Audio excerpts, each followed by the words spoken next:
Hello student, मैं shine Luthra. आज हम करेंगे क्लास 7 क्यूरियोसिटी का चैप्टर नंबर 7। हमारे चैप्टर का नेम है हीट ट्रांसफ़र इन नेचर। तो हमारे नेचर के अंदर जो हीट यानी कि जो गर्मी है जो ट्रांसफ़र होती है, कैसे ट्रांसफ़र होती है, कहाँ से हमारे नेचर में गर्मी आती है, उसको हम यहाँ पर समझेंगे। तो यहाँ पर हमें दे रखा है Pema and her brother Peldon reside in Gangtok, यानी कि जो पैमा और उसका जो ब्रदर पैल्डन है वो गैंगटॉक में रहते हैं। On a cold winter evening, एक ठंडी शाम है। They are sitting around the fire place, और उस टाइम वो कहाँ बैठे हुए हैं, वो एक आग होती है उसके पास बैठे हैं। देखो जैसे कि यहाँ पे ये देखो ऐसे ये फायर प्लेस पे जो है यहाँ पर बैठे हुए हैं। Peldon share his experiences of visiting Kerala during the winter vacation.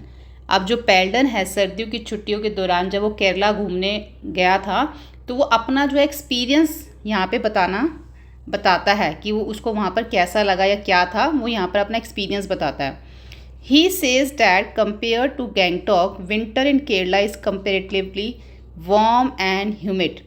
तो यहाँ पर ये बोलता है कि अगर हम देखें कि कंपेयर करें, अगर गैंगटॉक से कंपेयर करें, जो केरला का जो विंटर होता है वो थोड़ा सा वार्म होता है, हल्का सा गर्म होता है और थोड़ा सा ह्यूमिड होता है। यानी कि गैंगटॉक में तो बहुत ठंड पड़ रही है, लेकिन केरला में क्या है, उसी टाइम पे वहाँ पे हल्की हल्की सी गर्मी, वार्म होगा हल्का सा, और ह्यूमिड मतलब जैसे कि रेनी सीजन में ह्यूमिड हो जाता है ना नेचर, वैसा हो जाता है, वो वैसा ही रहता है केरला। तो both Pema and Peldon are curious about why some places are so cold and other quite hot. अब यहाँ पे पैमा और पेल्डन जो है वो ये जानने के लिए बहुत क्यूरियस मतलब बहुत उत्सुक होते हैं कि कई जगहों पे जो मौसम इतना ठंडा क्यों होता है और कई जगहों पे जो है इतनी गर्मी क्यों होती है। Hearing them express that curiosity, their grandfather, retired science teacher says। अब जो अपने वो ग्रैंड पेरेंट्स के साथ बैठे हुए हैं पैमा और पेल्डन जो है, तो वो आपस में जो बात कर रहे हैं, जो वो बता रहा था कि केरला में ऐसा होता है और वो जानना चाहते हैं कहीं इतनी ठंड होती है, कहीं इतनी गर्मी की होती है। तो ये सारी बातें उनके ग्रैंड पेरेंट्स सुन रहे होते हैं। तो ग्रैंड फादर जो कि एक रिटायर्ड साइंस टीचर होते हैं, वो उनको कुछ बातें जो है यहाँ पे आप समझाते हैं। वो कहते हैं Kerala is closer to the equator than Sikkim and it's has also a long coast line which result in warmer and more humid weather condition. अब वो यहाँ पे ये कहते हैं कि जो केरला है ना वो इक्वेटर के पास में है, closer to equator than Sikkim, Sikkim से ज़्यादा जो है केरला ज़्यादा पास है इक्वेटर के। एंड इट इज़ ऑल्सो, इसकी जो कोस्ट लाइन है वो भी बहुत लंबी है, जिसकी वजह से ये जगह जो है थोड़ी गर्म और ह्यूमिड रहती है। मैं आपको यहाँ पे एक पिक्चर दिखाती हूँ। अब देखो ये ग्लोब की एक पिक्चर है, ये हमारा ग्लोब है। अब ग्लोब के बिल्कुल यहाँ देखते हो तो आपको यहाँ पर हमारा क्या होता है, इधर हमारा जो है वो इक्वेटर होता है, इधर ऐसे ये हमारा इक्वेटर होता है, या पहले की प्रीवियस क्लासेस में देख चुके हो ना, ऐसे ग्लोब के बिल्कुल सेंटर में यहाँ पे इक्वेटर होता है। और यहाँ पे जो है ना हमारा इंडिया का मैप है, यहाँ पे आप देखो ये हमारा इंडिया का मैप दे रखा है। अब यहाँ पे जो इक्वेटर के बिल्कुल पास में नीचे की साइड यहाँ देखोगे आपको जो हल्का सा वाइट वाइट नज़र आ रहा है, ये जो है हमारा केरला है। ठीक है, ये जो बॉक्स बना हुआ ना इसके अंदर हमारा केरला है, जिसके अंदर आपको जो वाइट कलर का दिख रहा है ये इसकी कोस्ट लाइन है। आप देखो ये इक्वेटर के कितने पास में है, ज़्यादा दूर तो नहीं है। तो इक्वेटर के पास में होने की वजह से अब इक्वेटर जो है यहाँ पे जो सूरज की जो किरणें हैं जैसे बिल्कुल सेंटर में होने की वजह से यहाँ पे जो सन होता है उसकी जो रेज़ होती हैं सीधी यहाँ पर पड़ती हैं, जिसकी वजह से इक्वेटर के आसपास की जगहें जो हैं वो गर्म रहती हैं। ठीक है, तो यही जो है इसका वो रीज़न है। एक तो इसकी कोस्ट लाइन बहुत बड़ी है और दूसरा ये इक्वेटर के पास है। तो यहाँ पे अब पेल्डन जो है वो रिप्लाई करता है, yes we learn in grade 6, यानी कि हमने क्लास 6 में पढ़ा था साइंस में और सोशल साइंस में, that for us on the earth the sun is the main source of heat and light and around the equator the climate is generally hot.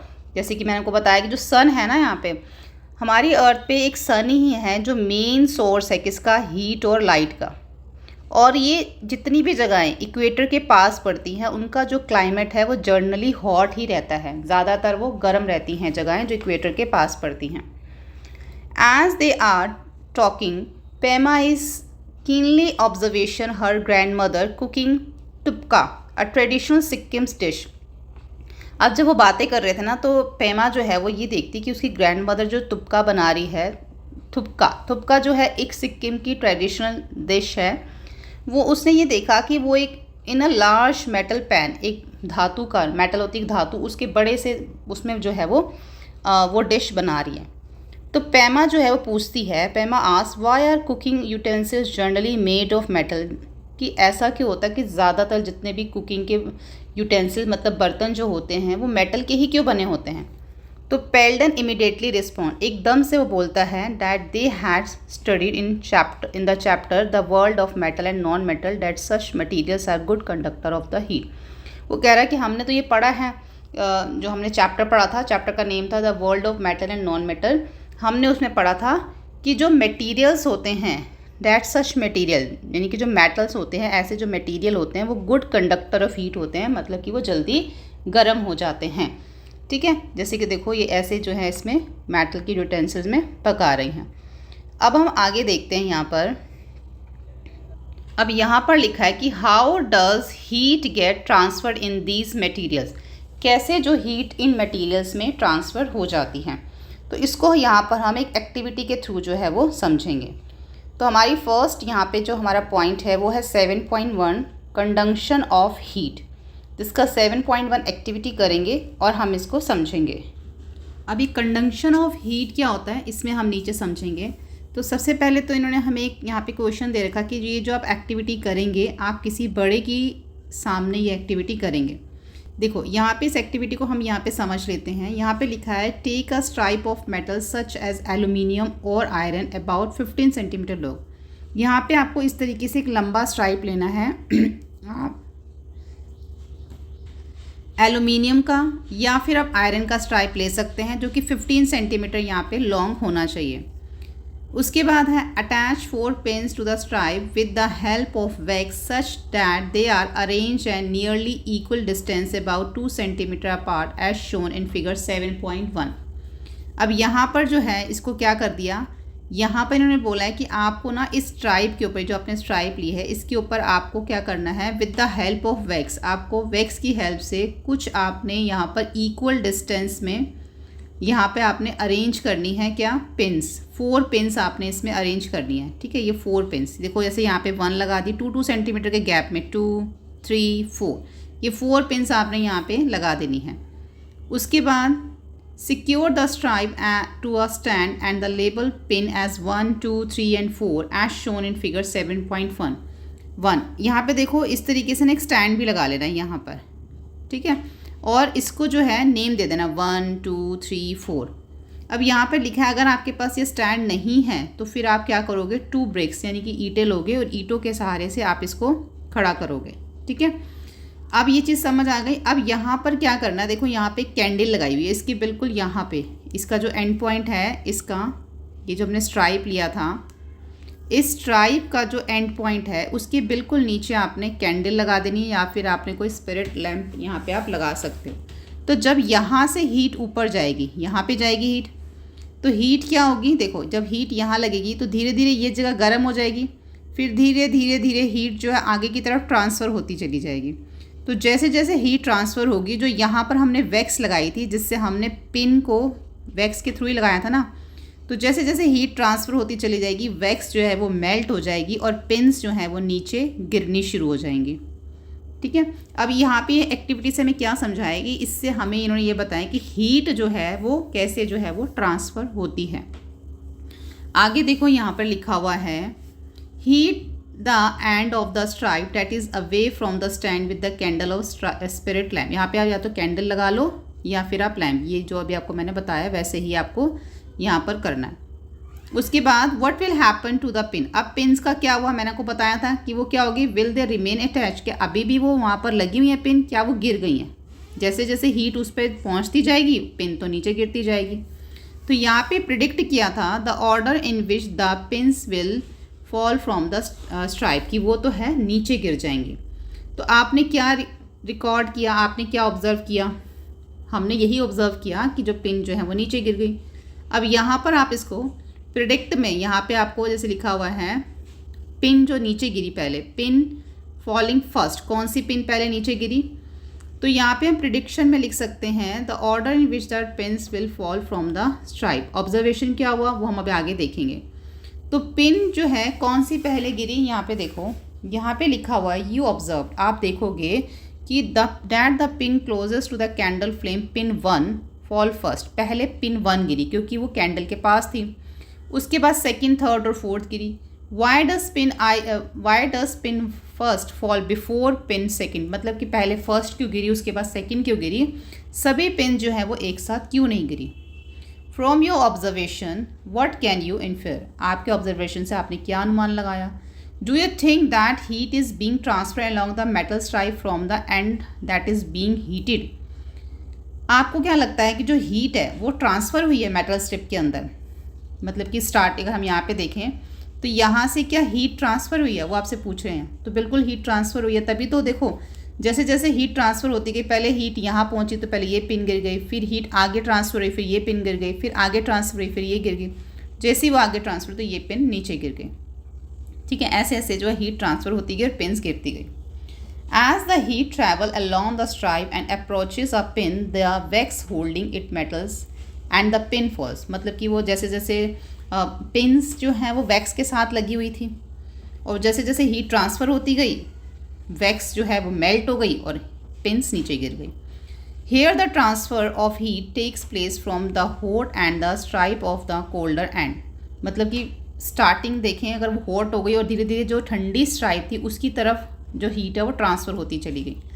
The process of heat transfer from the hotter part and object to the colder part is called conduction. अभी हमने ऊपर conduction पढ़ा था ना, तो अब conduction क्या है, यहाँ पे हमें ये समझ आ गया जो हीट ट्रांसफ़र होती है ना, जैसे कि एक जगह गर्म हो गई, जैसे कि हम ऊपर ही देख लेते हैं, ये जैसे ये वाली जो जगह है यहाँ पे ये देखें तो ये गर्म हो गई, अभी तो ये बाकी सारा हिस्सा तो ठंडा है ना, अभी वो धीरे धीरे गर्म होगा जैसे जैसे हीट ट्रांसफ़र होगी। तो हॉटर पार्ट से जब कोल्डर पार्ट की तरफ जब हीट जाती है तो इसी को यानी कि हीट मतलब ट्रांसफ़र हो रही है, आगे की तरफ बढ़ रही है, गर्म से जो ठंडी जगह है ना वहाँ पे भी हीट अब आगे बढ़ रही है, तो उसी को कंडक्शन कहा जाता है। एक बार फिर देख लो, यहाँ पे ये लिखा है the process of the heat transfer from the hotter part of an object to the colder part is called conduction. ठीक है, इन दिस प्रोसेस, इस प्रोसेस में, in this process the particles that get heated, अब particles जो हैं वो गर्म हो जाते हैं, passes the heat on its neighbour and so on, और वो आगे आगे पार्टिकल्स जो हैं उसको गर्म करते रहते हैं, पास करते रहते हैं। However the particles themselves do not move from their position, जबकि वो अपनी पोजीशन से खुद मूव नहीं करते, पार्टिकल्स अपने आप मूव नहीं करते। Materials like metal that allow heat to pass through them easily are called good conductor of heat. अब गुड कंडक्टर ऑफ हीट वो होता है ऐसे मटीरियल जो जैसे कि जो मेटल से बनी हुई जो चीज़ें होती हैं वो अगर अपने अंदर से हीट को पास कर रही हैं तो वो गुड कंडक्टर ऑफ हीट हैं। Because metal are good conductor of heat we use utensils made of metal for cooking, जैसे कि खाना बनाने के लिए यूज़ करते हैं। In solids heat transfer takes place mainly through the process of conduction. अब सॉलिड्स में देखें तो हीट जो है वो ट्रांसफ़र होती है, take places mainly through the process of conduction, जैसे कि हमने ऊपर देखा कि कैसे कंडक्शन होता है, हीट जो है कैसे वो ट्रांसफ़र होती है, कैसे वो आगे आगे बढ़ती जाती है। आगे देखते हैं, if we use a strip made of material like wood और glass in place of metal strip to perform activity 7.1, अगर हम ये स्ट्राइप जो है यहाँ पे जो हमने ये स्ट्राइप ली है, ये जो हमने स्ट्राइप लिया ये वाली 15 सेंटीमीटर जो हमने स्ट्राइप लिया, अगर ये वुड की होती या फिर अगर ये ग्लास की होती तो फिर इन्होंने बोला है the pin will not fall, फिर पिन्स जो है वो नीचे नहीं गिरती। Can you think of the reason this based on the learning from the chapter the world of metal and non metal. क्या बताएंगे ऐसा क्यों? क्योंकि अगर लकड़ी की अगर स्ट्राइप है या वुड या ग्लास की है तो क्यों नहीं फिर पिन्स नीचे गिरेगी। देखो यहाँ पे लिखा हुआ है मटेरियल सच एज ग्लास, जैसे कि ग्लास हो, वुड हो, ये अपने अंदर से हीट को पास नहीं होने देते क्योंकि ये पुअर कंडक्टर ऑफ हीट होते हैं, जिसको हम इंसुलेटर्स बोलते हैं। ठीक है, ये हमने पहले भी पढ़ा था ना क्लास 6 में भी। Clay and porcelain are also a poor conductor of heat. Porcelain, clay तो आपको पता है चिकनी मिट्टी होती है, पोर्सलेन होते हैं चीनी के जो बर्तन होते हैं, ये सब पुअर कंडक्टर ऑफ हीट होते हैं। That is why tea or coffee kept in such an cup stay hot longer. इसलिए तो जो हमने देखा ना हमारे घर में जो कप होते हैं वो प्रोक्लेन के होते हैं, यानी कि चीनी के बने होते हैं, चीनी के बर्तन जो होते हैं, ताकि वो लंबे समय तक थोड़ा सा जो चाय या कॉफ़ी उसके अंदर है थोड़ा गर्म रह सके। अब यहाँ पे लिखा है नाउ आई नो, अब मुझे पता चल गया why generally use metal utensils for cooking, कि कुकिंग के लिए यूटेंसिल्स क्यों मेटल के यूज़ किए जाते हैं। Whereas we prefer clay and porcelain cups for drinking और टी और कॉफ़ी, और क्यों जो है चाय के लिए कॉफ़ी के लिए चीनी के बर्तन या मिट्टी के बर्तन क्यों यूज़ किए जाते हैं। List some materials around you and classify them as good और poor conductor of heat in table 7.2। अब कुछ आपको यहाँ पे गुड कंडक्टर ऑफ हीट बताने हैं, कुछ आपको यहाँ पे पुअर कंडक्टर ऑफ हीट जो है यहाँ पे बताने हैं। तो कुछ नेम्स जो है हम यहाँ पर लिखते हैं, जैसे स्टील दे रखा, स्टील तो गुड कंडक्टर ऑफ हीट है। उसके बाद वुड क्या है, वुड जो है वो पुअर कंडक्टर ऑफ हीट है, तो हम यहाँ लिख देंगे पुअर कंडक्टर। उसके बाद हम यहाँ लिखेंगे एयर, एयर भी जो है वो पुअर कंडक्टर होती है, पुअर कंडक्टर। और आप लिख सकते हो यहाँ पर कॉपर, कॉपर जो है वो गुड कंडक्टर होता है। और आप लिख सकते हो यहाँ पे ग्लास पुअर कंडक्टर होता है, एल्यूमिनियम होता है वो गुड कंडक्टर होता है, प्लास्टिक होता है वो पुअर कंडक्टर होता है, आयरन होता है वो गुड कंडक्टर होता है, रबड़ और जो वाटर होता है, रबड़ और वाटर ये दोनों पुअर कंडक्टर होते हैं। ठीक है, तो यहाँ पे इन्होंने बोला है कि जो आपने लिस्ट बनाई है, does your list include air, क्या उसमें आपने एयर को इंक्लूड किया है। तो बिल्कुल हमने यहाँ पे देखो किया है। If it is there no on the list, अगर ये लिस्ट में है तो वेयर हैव यू प्लेस्ड, तो आपने इसको कहाँ पर रखा है, हमने इसको पुअर कंडक्टर में रखा है। You must have experience that during winters we prefer wearing woollen cloth to keep our self warm. आपने नोटिस किया होगा कि जब सर्दियाँ होती हैं ना तो हम ज़्यादा क्या प्रेफर करते हैं, वूलन क्लोथ्स को प्रेफर करते हैं, क्योंकि वो हमें जो है वो गर्म रखते हैं। यहाँ पे हम देखते हैं woollen fabric trap air in it's pores and as air is poor conductor of heat it reduce heat flow from our body our surrounding to our surrounding। अब जो वूलन के फैब्रिक जो होते हैं ना वो हवा को अंदर, जैसे कि हमारी जो बॉडी में से जो हीट जो निकलती है ना, यानी कि जो हवा निकलती है उसको ट्रैप कर लेते हैं। Woollen fabric trap air in its pore, वो अपने पोर्स में हवा को जो है वो ट्रैप कर लेते हैं। And as air is a poor conductor of heat, जैसे कि एयर जो है पुअर कंडक्टर ऑफ हीट होती है, तो ये क्या करती है, रिड्यूस करती है हीट को हमारी बॉडी से हमारे चारों तरफ से, यानी कि हमारी बॉडी में से ना हीट निकलती है, हमारी बॉडी में से हीट निकलती है। अगर हम ऊपर से वूलन क्लॉथ पहन लेते हैं ना तो जो हीट हमारी बॉडी में से निकल रही है वो उस हीट को वूलन क्लॉथ जो है उसको ट्रैप कर लेता है और उसको वो बाहर जो है वो नहीं जाने देता उस हीट को। तभी तो हमें गर्मी लगती है, यानी कि हमें वार्म फील होता है जब हम वूलन क्लॉथ पहनते हैं, क्योंकि वो अपने पोर्स, वूलन फैब्रिक क्या करता है, जो हमारी बॉडी में से हीट निकल रही है, जो हमारी बॉडी में से एयर निकल रही है, उसको वो पोर्स के अंदर ट्रैप कर लेता है, जिसकी वजह से हमें फिर ठंड नहीं लगती। As a result we feel warm, इसलिए हम गर्म फील करते हैं। सिमिलरली इसी तरीके से air trap between the layers of clothing act as a poor conductor of heat and keep us warm.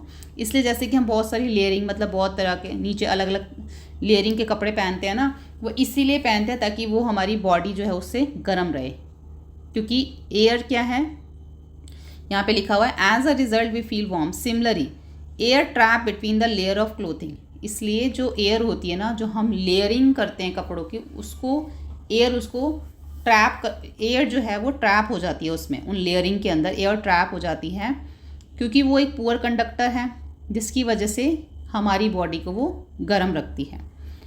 The presence of air between two thin blanket, अगर हम दो पतले ब्लैंकेट देखें, is the reason why we prefer them over one thin blanket to keep us warm.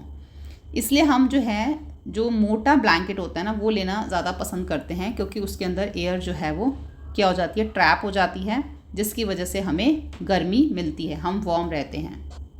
आगे लिखा है is it possible to construct houses that are not affected much by the outside heat and cold, क्या हम ऐसे घर बना सकते हैं, पॉसिबल है कि जिससे कि हमारे घर के अंदर ज़्यादा गर्मी और ठंड ना आए। Houses constructed in places with very hot or cold climate often use the concept of heat transfer to keep them cold or warm। तो जब घर बनाए जाते हैं ना तो ऐसा प्लेसेस, ऐसी जगहों पे जहाँ पे बहुत गर्मी है, जहाँ पे बहुत सर्दी है, तो इस तरीके से बनाए जाते हैं ताकि घर के अंदर अगर ज़्यादा गर्मी है तो हीट ट्रांसफ़र ना हो सके, अगर ज़्यादा ठंड है तो घर के अंदर ज़्यादा ठंड ट्रांसफ़र ना हो सके। तो यहाँ पे क्या लिखा है कि houses constructed in places with very hot और cold climate often use the concept of heat transfer to keep them cool और वार्म। यानी कि अगर गर्मी है तो हमारा घर ठंडा रहे, अगर बाहर सर्दी है तो हमारा घर गर्म रहे। उसके बाद यहाँ पे हमें एक फैक्ट दे रखा है, the upper region of Himalaya such that Mori block of Uttarkashi in Uttarakhand. यहाँ पे उत्तराखंड में एक मोरी ब्लॉक जो उत्तरकाशी में है उसकी बात हो रही है। Experience a extremely cold climate and heavy snowfall, वहाँ पे बहुत ठंड होती है और सर्दियों में बर्फ़ पड़ती है। वहाँ के जो घर हैं इस तरीके से बनाए जाते हैं ताकि वो सर्दियों में अंदर से गर्म रहे। उनकी जो वॉल्स हैं 2 वुडन की लेयर्स ली जाती है, उसमें काउ डंक लगाया जाता है और कुछ मड लगाया जाता है उनके बीच में। As wood and mud are poor conductor of heat. अब इसमें जो मड है और जो वुड है वो एक पुअर कंडक्टर ऑफ हीट है, तो वो क्या करते हैं, they prevent heat loss and help in keeping the house warm, जिससे कि घर जो है क्या रहता है, गर्म रहता है। क्योंकि इसके अंदर बताया गया है कि जो वुड है यहाँ पे लिखा है with walls 2 would layers, 2 would की लेयर्स दी जाती हैं। अब जो वुड है और जो मड है ये दोनों ही पुअर कंडक्टर ऑफ हीट हैं, जिसकी वजह से ये जो है हीट को बाहर नहीं जाने देते, जिससे कि घर गर्म रहता है। उसके बाद है there are houses with outer walls that are constructed using hole bricks. Hole मतलब कि जिसमें छेद होते हैं ना, ऐसी ब्रिक्स यूज़ की जाती हैं टू कीप दैम वार्म, जिससे कि घर गर्म रहे इन विंटर और घर ठंडा रहे समर में। दिस हैपन, जिसकी वजह से because the air that get traps in the hole bricks in a poor conductor of heat, जिसकी वजह से जो हवा है वो ट्रैप हो जाती है इन होल ब्रिक्स के अंदर, जो कि एयर क्या है, एक पुअर कंडक्टर ऑफ हीट है। अब यहाँ पे लिखा हुआ है why is smoke going up. जो स्मोक होती है वो ऊपर क्यों जाती है। यहाँ पे जब पैमा बैठी हुई थी वहाँ पर, जब उसकी जो ग्रैंड मदर थी जो खाना पका रही थी, तो उसने एक चीज़ देखा कि Pema draw Peldon attention to the rising smoke from the burning firewood around which they are sitting. अब पैमा जो है पेल्डन का ध्यान जो उस तरफ लेके जाती है कि क्योंकि वो फायरवुड के पास बैठे हैं, बर्निंग फायरवुड के पास, तो वहाँ पर जो है हवा जो स्मोक है वो ऊपर की तरफ जा रही है, तो वो अपना ध्यान जो है वो पैमा जो है पेल्डन का ध्यान उस तरफ लेके जाती है और कहती है कि जो स्मोक है ये ऊपर की तरफ क्यों जाती है। तो अब इसके बारे में हम यहाँ पर आगे पढ़ेंगे। अब हम समझेंगे कन्वेक्शन। कन्वेक्शन क्या है, इसको यहाँ पे हम समझते हैं। To understand why smoke rises let us perform an activity, कि जो स्मोक है ऊपर की तरफ क्यों जाती है, इसके लिए हम एक एक्टिविटी करेंगे। तो यहाँ पे एक्टिविटी 7.2 में लेट अस इन्वेस्टिगेट। सबसे पहले हमें यहाँ पे बोला गया है take 2 identical paper cup. Identical paper cup का मतलब है कि जो एक जैसे होते हैं। Hang them using thread of equal length in an inverted portion of 2 ends of a wooden stick as shown figure 7.3a। जैसा कि हमें इस फिगर में दिखाया हो ना, इसी तरीके से हमने इसको यहाँ पे जो है वो एक वुडन स्टिक के साथ यहाँ पे आपको हैंग करने के लिए बोला गया है।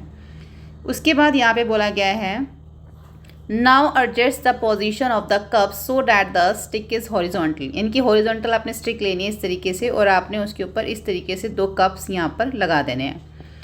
उसके बाद place a burning candle below 1 the cup of figure 7.3b। अब देखो इसमें देखो यहाँ पे इन्होंने क्या करा है, नीचे जो है ना एक यहाँ पे एक कप की, दोनों में से किसी भी एक कप के नीचे कैंडल लगा सकते हो। तो आपने यहाँ पे क्या ऑब्जर्व किया, यहाँ पे लिखा है observe what happen to the cup, record your observation table 7.3 and think of probable reason. अब हमें ऑब्जर्वेशन देखो नीचे हमें यहाँ पर दे रखा है you observe that cup under which the candle was placed rises up, कि जिसके नीचे आपने कैंडल लगाई ना वो कप देखो ऊपर की तरफ उठ रहा है, यानी कि ये नीचे हो गया और ये ऊपर की तरफ उठ गया। अब वो कह रहे हैं ऐसा क्यों हुआ, why is it so, the air around the candle flame heats up. जो हवा हमारे जो चारों तरफ होती है उसने क्या किया, उसकी फ्लेम ने उसके अंदर जो हवा थी उसको हीट की वजह से उसने उसको ऊपर की तरफ हटा दिया, ऊपर की तरफ उठा दिया। किसकी वजह से, एयर की वजह से।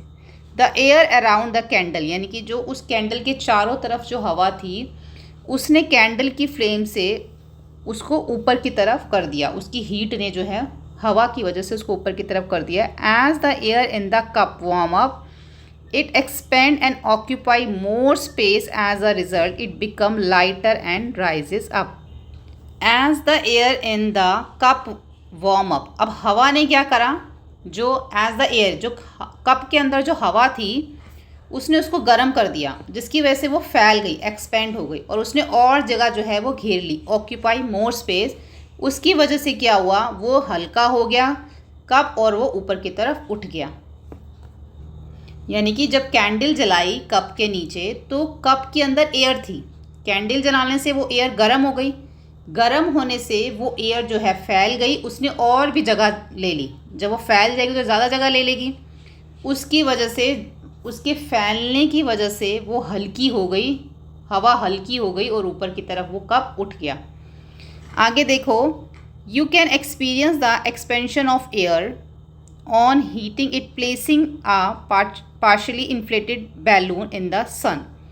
After the air in the balloon gets heated, it expands and balloon become larger. अब सेम वही चीज़ यहाँ पे बोली हुई है कि आपने देखा होगा कई बार, जैसे कि एक इन्फ्लेटेड बैलून मतलब जिसको हम फुला के रखते हैं, जैसे कि पिक्चर में भी दिख रहा है ना, इसको धूप में रख दो, धूप में जब रखोगे तो इसके ऊपर क्या जाएगी, हीट जाएगी।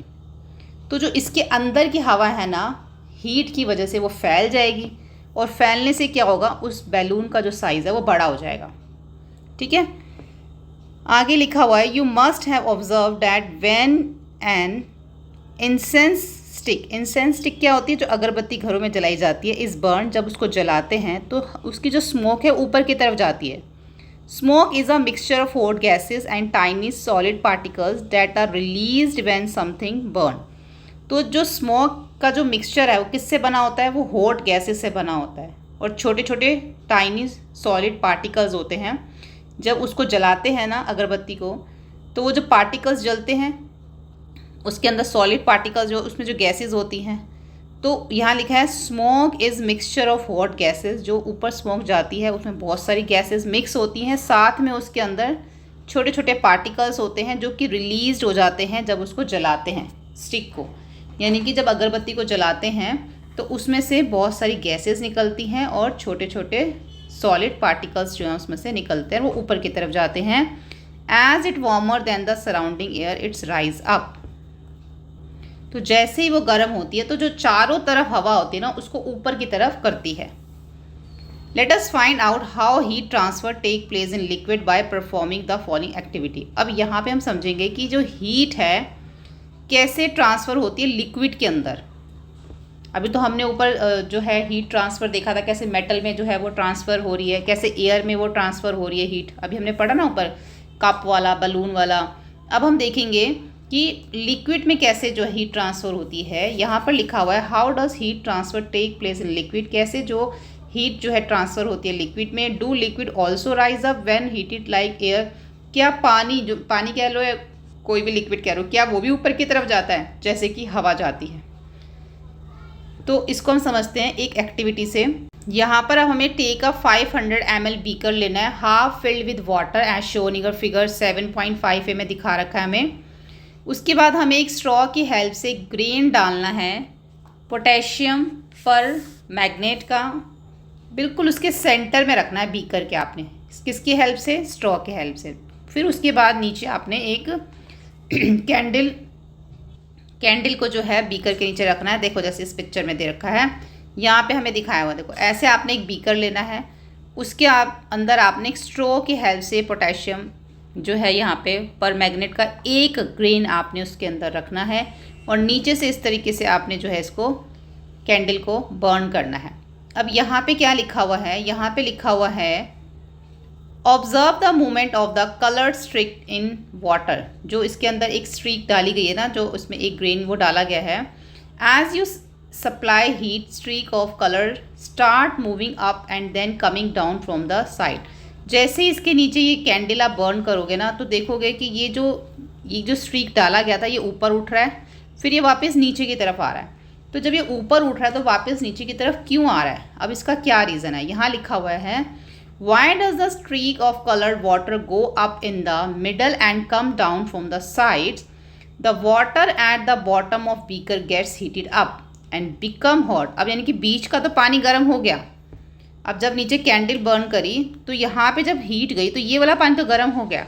तो जैसे ही पानी गर्म हुआ ये स्ट्रीक ऊपर की तरफ गया, लेकिन अभी सारा पानी तो गर्म नहीं हुआ ना, तो ये ऊपर की तरफ गया। इट एक्सपेंड्स, ऊपर जाके थोड़ा फैल गया, become lighter and rise up, हल्का हो गया और ऊपर चला गया। The water on the side of the beaker is comparatively cooler and heavier and comes down to take place to rising water.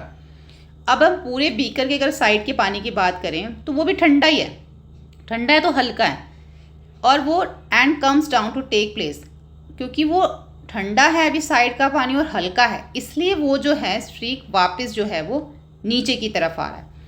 Come down to take place of rising water, इसलिए वो जो पानी ऊपर की तरफ जा रहा है उसमें वो नीचे की तरफ आ रहा है, क्योंकि भी साइडों का पानी ठंडा है। Then the water gets heat up in turn also rises. This cycle, जैसे जैसे पानी गर्म होता रहेगा ये ऊपर जाता रहेगा, अगर साइड का पानी ठंडा होगा तो वो नीचे आता रहेगा, तो ये थोड़ा चलता रहेगा ऐसा cycle. This cycle continue until the entire volume of water gets heat. ये तब तक चलता रहेगा जब तक पूरे बीकर का पानी गर्म नहीं हो जाएगा। In this case the entire volume of water gets heated through the actual movement of water particles. अब इस केस में क्या है, the entire volume of water, जितना भी पानी है, गेट्स हीटेड, गर्म हो जाएगा through the actual movement of water particles. और ये जो प्रोसेस है हीट ट्रांसफर इज नो, जैसे कि अभी हमने पढ़ा था कि हम किसके बारे में पढ़ रहे हैं, कन्वेक्शन के बारे में पढ़ रहे हैं। कन्वेक्शन क्या है, यही प्रोसेस जो हीट को ट्रांसफ़र करता है वो हमारा क्या है, कन्वेक्शन है। यानी कि वो प्रोसेस, उस प्रोसेस को क्या कहते हैं, कन्वेक्शन कहते हैं। This process of heat transfer is known as convection. It is because of convection that we see the movement of the colour streak inside the beaker.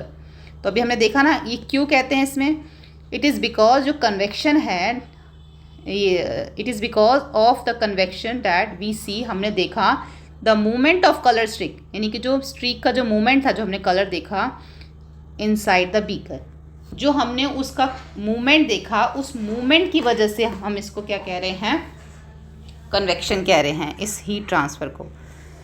उसके बाद है thus we can conclude that water like air get heated up the process of convection. अब हम इससे इस निर्णय में पहुँचे हैं कि जैसे हवा लाइक एयर, उसी तरह से जैसे हवा जो है गर्म हो जाती है, और उसी तरीके से जो वाटर है गेट हीटेड, वो गर्म हो जाता है बाय अब the process of convection. Convection के प्रोसेस से वो भी जो है क्या हो जाता है, गर्म हो जाता है और ऊपर की तरफ जाता है, जैसे कि हमने एयर में देखा था, सेम उसी तरीके से।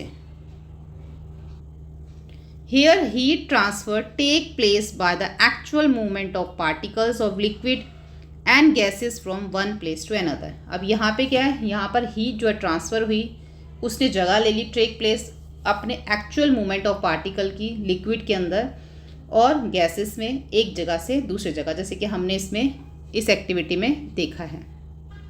आगे देखते हैं 7.2 का point 1, land and sea breeze. अब यहाँ पे हमारी जो लैंड में जो एक हवा चलती है, समुद्र में जो हवा चलती है, ब्रिज मतलब होता है हवा, उसके बारे में हम पढ़ेंगे। तो यहाँ पे लिखा हुआ है, Peldon share his experience of visiting a beach Kerala during winter vacation and say, during the day the sand or soil near the beach is hotter than the water in the sea. Peldon share कर रहा है अपने experience को, जो उसने केरला के बीच पे देखा था, कि उसने देखा जब वो विंटर वेकेशन में गया तो उसने वहाँ पे क्या चीज़ नोटिस करी, वो यहाँ पे बता रहा है। उसने कहा कि जब दिन का समय होता है ना, तो जो सैंड और जो मिट्टी होती है, बीच के पास में जो मिट्टी होती है, जो सैंड होती है, वो गर्म होती है, जबकि पानी सुबह के टाइम पे ठंडा होता है और जो मिट्टी होती है, सैंड सॉइल होती है, वो गर्म होती है। हाउएवर एट नाइट, जैसे ही रात होती है तो सैंड और सॉइल जो है वो ठंडी हो जाती है, पानी जो है वो पानी के अकॉर्डिंग, मतलब पानी से ज़्यादा ठंडी हो जाती है सैंड और सॉइल। और यहाँ पे ड्यूरिंग डे टाइम पे जो उसने बोला है कि बीच की जो मिट्टी है, यानी कि जो सैंड और सॉइल, वो गर्म हो जाती है वाटर से अगर कंपेयर करें तो, ठीक है, मतलब उसका ऑपोजिट हो जाता है। नाइट में वो ठंडी हो जाती है अगर उसको वाटर से कंपेयर करें तो। तो यहाँ पे पैमा जो है वो रिप्लाई करती यस, बिल्कुल, different objects gate heated and cooled differently, कि हाँ अलग अलग ऑब्जेक्ट जो हैं वो क्या करते हैं, गेट हीटेड, वो गर्म हो जाते हैं और ठंडे होते हैं, बिल्कुल डिफरेंटली, बिल्कुल अलग अलग तरीके से। इसको हम चेक करेंगे यहाँ पे। Let us check how land and water get heated and cooled by performing an activity. कैसे जो है यहाँ पर पानी जो है वो गर्म हो जाता है और ठंडा हो जाता है, इसको हम इस एक्टिविटी के थ्रू समझेंगे। तो यहाँ पे सबसे पहला जो इन्होंने हमें यहाँ पे बोला है कि take 2 identical balls as shown in figure 7.6। इस तरीके से हमें एक जैसे दो हमें यहाँ पर बॉल लेने, एक ये ले लो, एक ये ले लो, एक में सॉइल है, एक में वाटर है। आगे लिखा हुआ है fill 1 ball half way with the soil and the other ball half way with water. आधा पानी से भर दो एक और आधा मिट्टी से, सॉइल से भर दो। Fix a laboratory thermometer in each ball as shown in figure 7.6। अब इसके अंदर ना इन्होंने एक लेबोरेटरी थर्मामीटर देखो यहाँ पे डाला हुआ है, हल्का सा आपको दिख नहीं रहा, यहाँ पे बिल्कुल येलो कलर का है, इस तरीके से इसमें डाल दो। उसके बाद है make sure that the bubbles of the thermometer are immersed in soil and water and do not touch the bottom और the side of the ball. Place the setup in sunlight. अब इसमें ये चीज़ ध्यान रखनी है कि मेक श्योर दैट जो उसके थर्मामीटर के जो बल्ब है ना वो अच्छे तरह से सॉइल में और वाटर में डूबे होने चाहिए, लेकिन जो उसकी बॉल के नीचे बिल्कुल जो है ना बॉटम पे टच नहीं होने चाहिए। और इसको जो है ना पूरे सेटअप को सनलाइट में रखना है। आगे क्या दे रखा है, measure the temperature of soil and water every 5 minute and record the data in table 7.4 में। यहाँ पे हमें इसको फिल करना होगा कि जितना जितना टेम्परेचर सॉइल का और वाटर का आ रहा है आफ्टर 5 मिनट, 5, 10, 15, 20, वो सब हमें यहाँ पे जो है फिर वो नोट करना होगा। आगे लिखा हुआ है study the rise in temperature of soil and water. Did the temperature rise by the same amount of for both soil and water at the same time. क्या दोनों का जो टेम्परेचर एक जैसा ही ऊपर जा रहा है सेम टाइम पे? इफ़ नॉट, अगर नहीं तो which one got heat faster, कौन सा जो है ज़्यादा तेज़ जो है वो गर्म हो रहा है? How much was the rise in temperature of the soil and the water in 20 minutes. How much was the rise in the temperature of the soil, यानी कि मिट्टी का जो टेम्परेचर है वो कितना गया और पानी का टेम्परेचर कितना गया 20 मिनट्स के अंदर। ठीक है, वो हमें यहाँ पर बताना है। उसके बाद यहाँ पे लिखा हुआ है after 20 minute you will find that temperature of the soil rise more than that of the water. कि 20 मिनट के बाद आप देखोगे कि जो मिट्टी का जो टेम्परेचर है ना वो ज़्यादा ऊपर चला गया अगर आप उसको वाटर से कंपेयर करोगे तो। दिस इंडिकेट दैट, इससे ये पता चलता है कि जो सॉइल है वो हीट अप होती है, जल्दी गर्म होती है पानी से। यहाँ पे हम क्या पता लगा रहे थे, हम ये पता लगा रहे थे कि जो हमारी बीच के पास की जो सैंड होती है या सॉइल होती है तो वो ज़्यादा गर्म और ठंडी क्यों होती है। तो यहाँ पे हमें ये पता चला कि जो मिट्टी होती है ना वो जल्दी जो है वो क्या हो जाती है, गर्म हो जाती है। डज द सॉइल, मतलब कि जल्दी गर्म हो जाती है किसमें? धूप में। जब सूरज की रोशनी होती है, जब सूरज होता है तो मिट्टी जल्दी गर्म हो जाती है अगर पानी से कंपेयर करें तो। यानी कि आप पानी रख दो और मिट्टी रख दो, सॉइल रख दो, तो दोनों में अगर आप देखोगे तो सॉइल जो है वो पहले गर्म हो जाएगी। Does the soil also cool faster than water, क्या वो ठंडी भी जल्दी हो जाती है पानी से? After letting the soil and water get heated bring the setup indoor, उसी सेटअप को आप अंदर ले आओ। पहले तो धूप में रखा हुआ था, उसको अंदर ले आओ। Let it cool for 20 minute, 20 minute तक उसको ठंडा होने दो। तो आप ऑब्जर्व करेंगे कि जो मिट्टी है वो जल्दी ठंडी भी हो जाती है। Just as get heated faster, जैसे वो जल्दी गर्म होती है वैसे जल्दी वो ठंडी भी हो जाती है। People living in the coastal area, जो कोस्टल एरिया जो समुद्र के पास रहते हैं जो लोग, experience an interesting phenomena caused by the heating and cooling of land as water at different rates. अब उनको तो ये सब चीज़ें पता होती हैं कि people living in coastal area experience and interesting, उनको तो ये सब पता है। इंटरेस्टिंग फिनोमिना जो ये होता है कोस्ट बाय द हीटिंग और कूलिंग ऑफ लैंड, जो ज़मीन गर्म हो रही है, ठंडी हो रही है, and the water of different rates. As the land gets heated faster than water during the day, as the land get heated faster than water during the day, it cause warmer air above the land of rise. अब इसका मतलब ये है कि जब as the land get heated, जब ज़मीन जल्दी गर्म हो जाती है पानी से सुबह के टाइम पे, तो इसका कारण ये है कि वार्म एयर जो है above the land to rise up, कि ज़मीन से जो है वो गर्म हवा ऊपर की तरफ जा रही है। This cause colder air to move from the sea toward the land, और ये इस वजह से होता है कि ठंडी हवा जो है टू मूव फ्रॉम द सी, समुद्र से वो लैंड की तरफ वो आती है। अब यहाँ पे एक चीज़ दोबारा समझो, यहाँ पे क्या लिखा है, यहाँ लिखा है as the land get heated faster than as the land heated faster than water during the day. अब जो है दिन के समय पे जो ज़मीन जल्दी गर्म हो जाती है, क्यों गर्म हो जाती है? It cause warm air above the land to rise, क्योंकि ज़मीन के ऊपर से ठंडी ज़मीन से जो है वो गर्म हवा निकलती है, तो इसलिए वो जल्दी गर्म हो जाती है। और ये इसलिए गर्म जल्दी हो जाती है लैंड, क्योंकि जो ठंडी हवा है, यहाँ पे तो गर्म हवा थी ना, वार्म एयर, दिस कोज जो ठंडी हवा है वो कहाँ से आती है? वो सी से लैंड की तरफ आती है। This movement of cooler air from the sea to land is sea breeze. अब ये जो मूवमेंट होता है ना, सी से लैंड की तरफ हवा का आना, इसको सी ब्रिज कहते हैं। सी से देखो, यहाँ से जो ठंडी हवा है ना, यहाँ देखो यहाँ की तरफ जा रही है, सी से कूलर ब्रिज जो है वो इधर लैंड की तरफ जा रही है, और यहाँ पे क्या हो रही है, वो आके वार्म हो रही है, गर्म हवा हो रही है। क्यों गर्म हो रही है? क्योंकि यहाँ की लैंड गर्म है।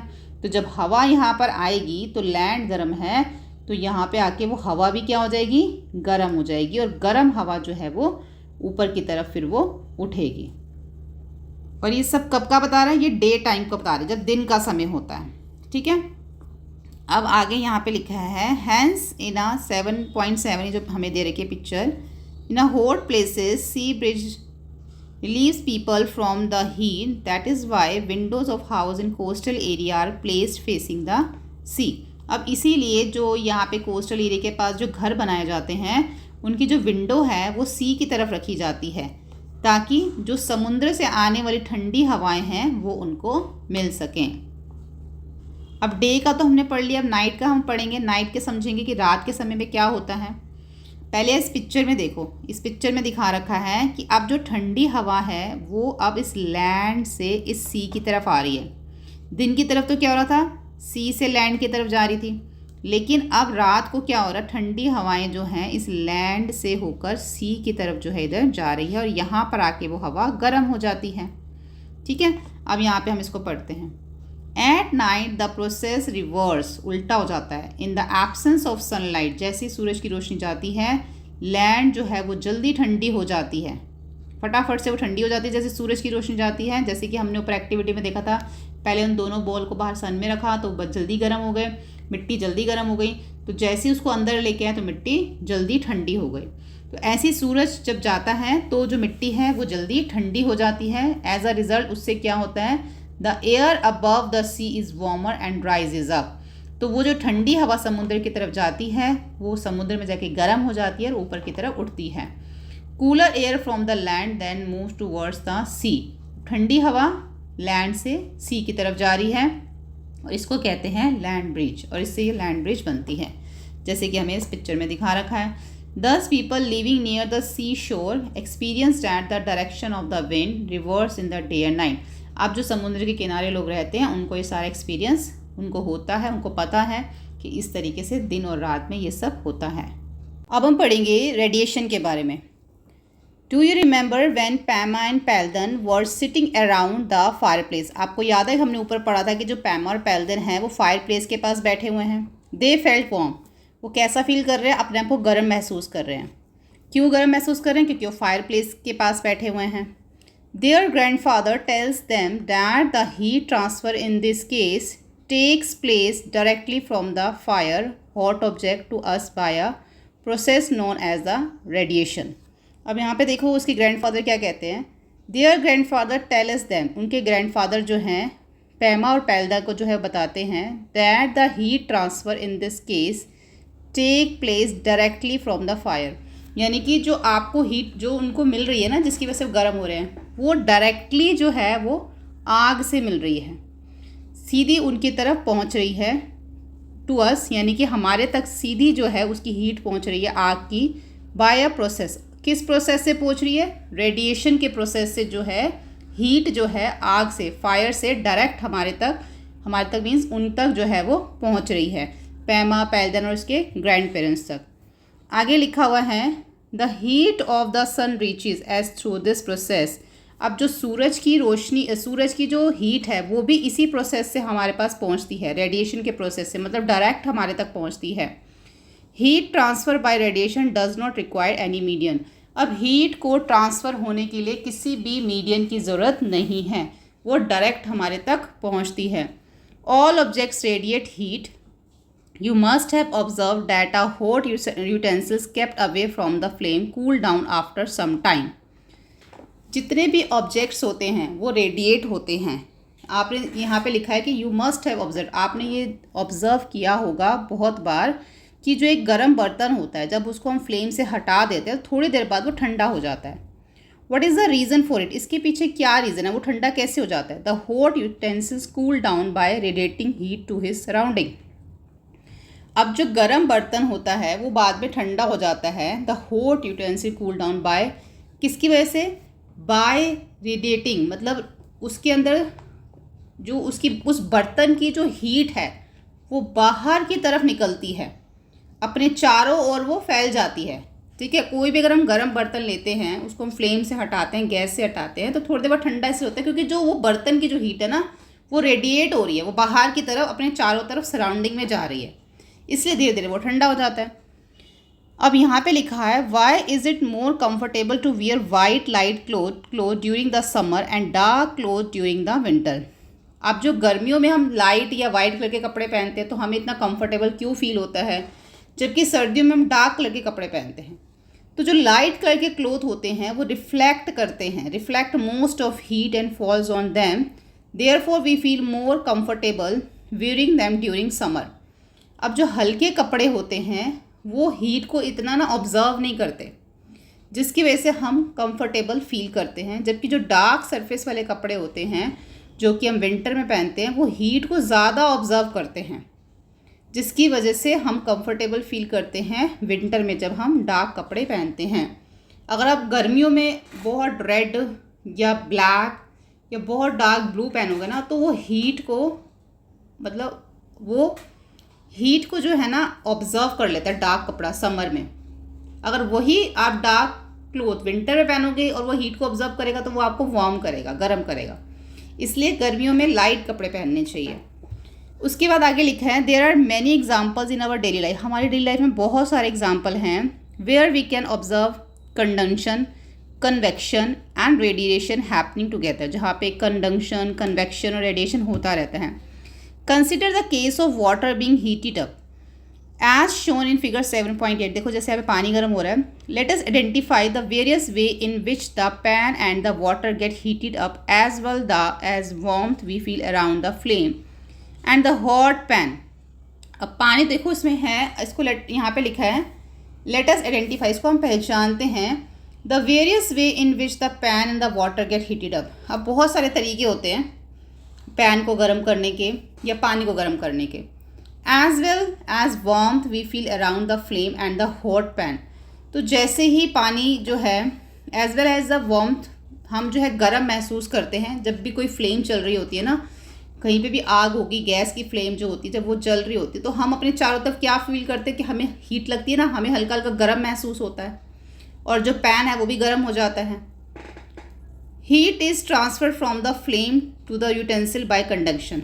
अब फ्लेम से जो हीट जो है पैन पे जा रही है और पैन क्या हो जाता है, गर्म हो जाता है। इसको कंडक्शन कहते हैं। जैसे हमने ऊपर पढ़ा था, ऊपर हमने पढ़ा था ना, एक जो है वो रॉड थी ऐसे, उसके नीचे यहाँ पे कैंडल लगाई थी और कैंडल जो है उसकी हीट से यहाँ पे गर्म हुआ, फिर धीरे धीरे धीरे वो आगे गर्म हो रहा था, तो इसको क्या कहते हैं, कंडक्शन कहते हैं, हमने ये पढ़ा था। तो ऐसे ही जब पैन के नीचे आप फ्लेम चलाओगे, फ्लेम ऑन करोगे तो पहले पैन का नीचे वाला हिस्सा गर्म होगा, फिर धीरे धीरे पूरा पैन गर्म हो जाएगा। तो ये क्या है, कंडक्शन है।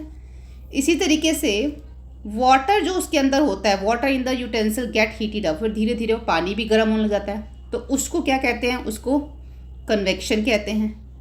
ठीक है, कंडक्शन समझ आ गया। कन्वेक्शन क्या हो गया कि जिस बर्तन में हमने पानी डाला वो उस हीट की वजह से पहले बर्तन गर्म हुआ, फिर वो पानी भी गर्म होना शुरू हो गया, तो वो कन्वेक्शन हो गया। उसके बाद जैसे हम पीछे पढ़ चुके हैं ये दोनों, the warmth that we feel around the flame, अब हम जो चारों तरफ अपने गर्मी को महसूस करते हैं, बर्तन गर्म हो रहा है, तो वो हमारा रेडिएशन हो गया। जब कहीं पे भी आग जलेगी, चाहे वो बर्तन की क्यों जले, तो उसकी हीट, उसके जो गर्म होता है वो हम भी तो फील करते हैं, वो रेडिएशन की वजह से करते हैं। यहाँ लिखा लेटेस्ट रैप अप, एक बार फिर दोबारा से इसको सब समझ लेते हैं, फटाफट से इसको कह रहे एक बार हम इसको समझते हैं। From the activity example and discussion so far we find that there are 3 processes by which heat less transfer. 3 process हमने ऊपर पढ़े, कंडक्शन, कन्वेक्शन और radiation. In condension, heat takes place when particles receive heat, transfer heat to the next particle in contact, and so on. The particles themselves do not move away from their position. अब यहाँ पे वही conduction के बारे में लिखा है कि जो हीट है वो क्या होती है, एक पार्टिकल से दूसरे पार्टिकल में ट्रांसफ़र होती है। जैसे कि ऊपर हमें रॉड वाला एग्जांपल दिया था, जब यहाँ पे कैंडल बर्न करी थी तो यहाँ पे इस पार्टिकल से फिर धीरे धीरे आगे के पार्टिकल में क्या हो रही थी, हीट ट्रांसफ़र हो रही थी। लेकिन पार्टिकल्स क्या थे, अपनी ही जगह पे थे। यहाँ पे लिखा ना particle themself do not move, particle move नहीं कर रहे थे, लेकिन हीट जो है वो आगे आगे पार्टिकल्स के थ्रू ट्रांसफ़र होती जा रही थी, तो वो हो गया हमारा कंडक्शन। उसके बाद जो कन्वेक्शन है, कन्वेक्शन में क्या होता है, हीट ट्रांसफ़र होती है, take place actual movement of particles. अब इसमें note that the conduction of convection medium must be present whose particle help in the transfer of heat. अब कन्वेक्शन में क्या होता है, जैसे पानी गर्म होता है, ठीक है, आप फ्लेम नीचे लगा दो तो किसी बर्तन में ही पानी होगा, तो वो पहले बर्तन गर्म होता है, फिर उसके बाद जो हीट जो है वो जो धीरे धीरे पानी के पार्टिकल्स गर्म होने शुरू हो जाते हैं, तो धीरे धीरे पूरा पानी ही गर्म हो जाता है। तो जब हम कन्वेक्शन की बात करते हैं ना, कन्वेक्शन की जब हम बात करते हैं तो इसके पार्टिकल्स भी जो है वो मूव करते हैं, यानी कि जो पानी के पार्टिकल्स है मूव करते, तभी तो पानी ऊपर की तरफ बॉयल होता है। लेकिन जब हम कंडेंशन की बात करते हैं तो इसके अंदर जो इसके पार्टिकल्स हैं वो मूव नहीं होते, पार्टिकल्स अपनी तरह जगह ही रहते हैं कंडक्शन में, उसकी जो हीट है वो आगे आगे ट्रांसफ़र होती रहती है। लेकिन कन्वेक्शन में क्या होता है, इसके पार्टिकल्स भी मूव होते हैं, जैसे जैसे पानी गर्म होता जाएगा पार्टिकल्स जो ऊपर की तरफ जाते जाएंगे, हमने ऊपर ये देखा था। ठीक है, उन्होंने बोला है जो कंडक्शन और कन्वेक्शन है ना, दोनों के अंदर एक मीडियम होना ज़रूरी है, कोई ना कोई मीडियम होगा।